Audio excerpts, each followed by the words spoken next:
Good evening, good evening.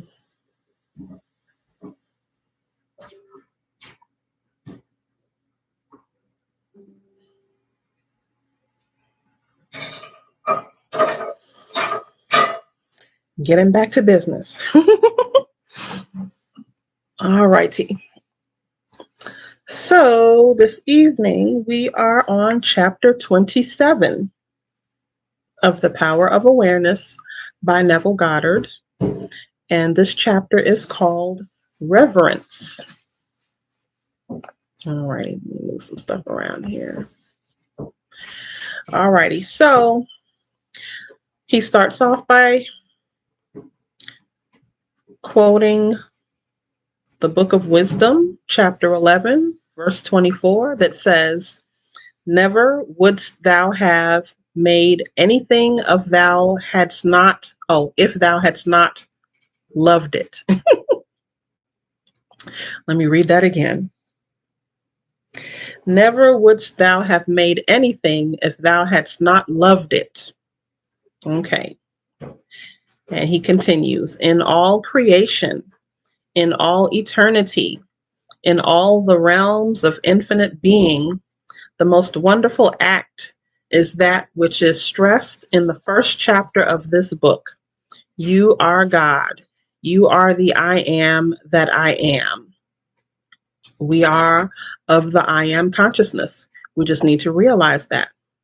And there are some powers and strengths that come with that once we study and exercise our abilities. Okay? You are consciousness, he says. You are the creator. This is the mystery. This is the great secret known by the seers, prophets, and mystics throughout the ages.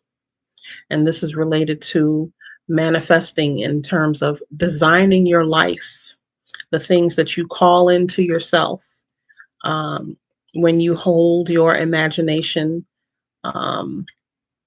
focused on a particular goal, focused on a particular ideal and aim, whatever your desire is, this is the base understanding of how things work. Okay. This is the truth that you can never know intellectually. Who is this you? That it is you, John Jones or Mary Smith, is absurd. It is the consciousness which knows that you are John Jones or Mary Smith. It is your greater self, your deeper self, your infinite being. Call it what you will. The important thing is that it is within you. It is you. It is your world. We exist in our own universes, and our universes bump up against each other. Okay? And therein are the interactions and the new opportunities that present themselves for us to do things, learn things, be things that we may not have learned, been, or, previously. I need to move my stash. Let me keep reading. It is this fact that underlies the immutable law of assumption. It is upon this fact that your very existence is built. It is the fact that is the foundation of every chapter of this book. No, you cannot know this intellectually. You cannot debate it. You cannot substantiate it. And now with this argument, I would say, as some others have said, including Hamza Yusuf in one of his talks that I remember specifically, he said, for those who believe that God does not exist, there is proof of that. And he also said, and for those who believe that God does exist, there is proof for that. So it's just a matter of where your head is. Okay. Not the fact that you need certain evidences, but what is your choice? Where are you going to stand? Where are you going to function from? Okay. Whatever your mindset is, reflects who you are, what you do, your decisions, the type of decisions that you make, the limitations or the lack of limitations that you feel are on you or with you. Okie dokie, let me keep going. He says, you can only feel it. You can only be aware of it. Becoming aware of it, one great emotion permeates your being. You live with a perpetual feeling of reverence, the knowledge that your creator is the very self of yourself and never would have made you had he not loved you, must fill your heart with devotion. Yes, with adoration. Okay.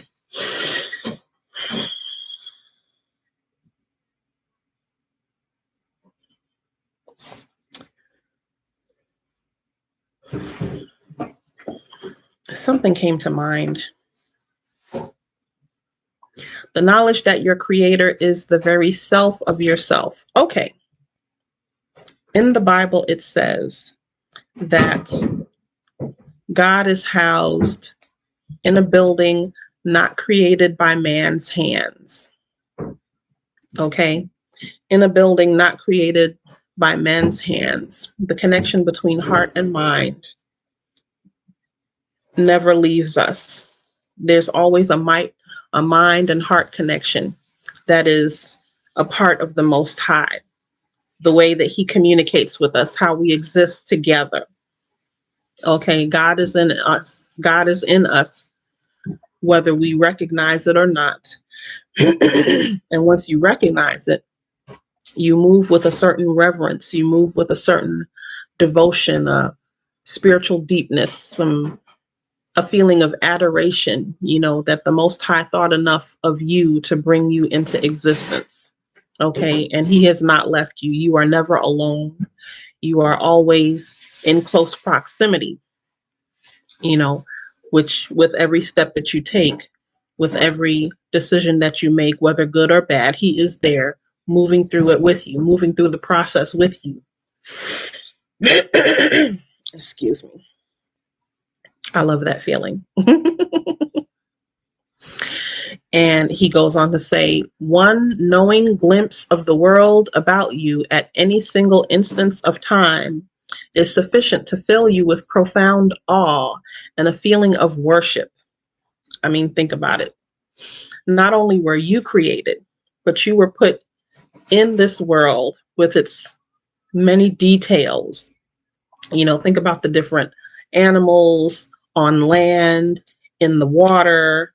Think about the different creations, the different plant life on land, the different plant life in the water, microorganisms, macroorganisms, air, the function of air, the many different, the multiple different phases of water alone, and that it, makes up so much of our bodies is a thing of awe, a thing to cause amazement. This is saying my connection is unstable. Hopefully, there's not too much foolery going on in the recording. Okay, so let me keep going.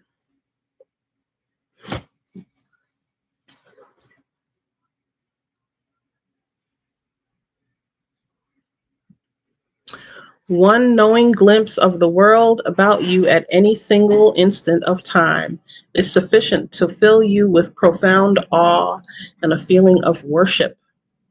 It is when your feeling of reverence is most intense that you are closest to God. And then when you are closest to God, your life is richest.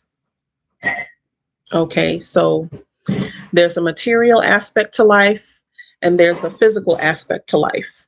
Spiritual. A material, physical aspect to life and a spiritual, energetic aspect to life. So when you feel your closeness to God, when you feel your closeness to the Most High, that is when you're feeling life at its richest. And he says, our deepest feelings are precisely those we are least able to express. And even in the act of adoration, silence is our highest praise. When you're left speechless by the magnificence of the Most High and where you are in the universe and the blessings that He brings to you without asking, and the blessings that He allows you to call into yourself with the asking. It's really a thing that can leave you speechless. And it seems that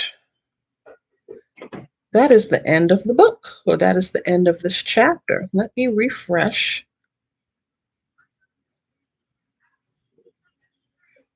Give me a moment. We might have actually met the last chapter. I was wondering how long this book was. Do.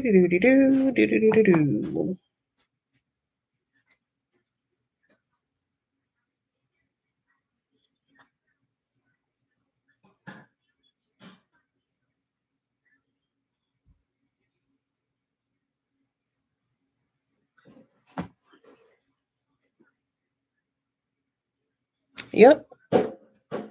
But that's all, folks. And so, thank you for getting through this book with me. 27 chapters worth of goodness, good tidbits to help us with our manifestations. And it is my intention to move on to the 12 powers of man.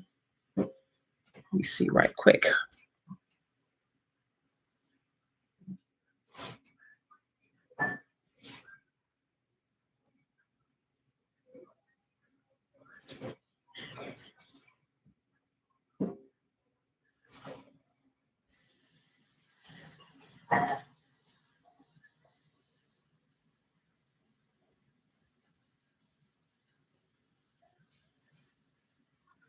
I'm doing a quick search.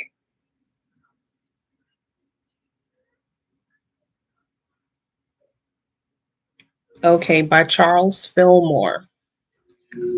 The 12 Powers of Man by Charles Fillmore. That will be our next book in our continued study process. Okie dokie. So with that, I'm going to end this video. Thank you for joining me. Please go back and go through each chapter. Sometimes there's a nugget or two that works better with you in your manifestation process. Some things that we can focus on to sharpen our ability to manifest our goals and intentions. And I'm going to continue that. Like I said, our next book is the 12 Powers, and that will be the beginning of the next video. Thank you for joining me. Come back again. Please follow, subscribe, like, share, touch the notification bell to let you know when I post my next video. And so you can either join me live or you can watch it later. And with that, have a good evening. I will talk to you soon.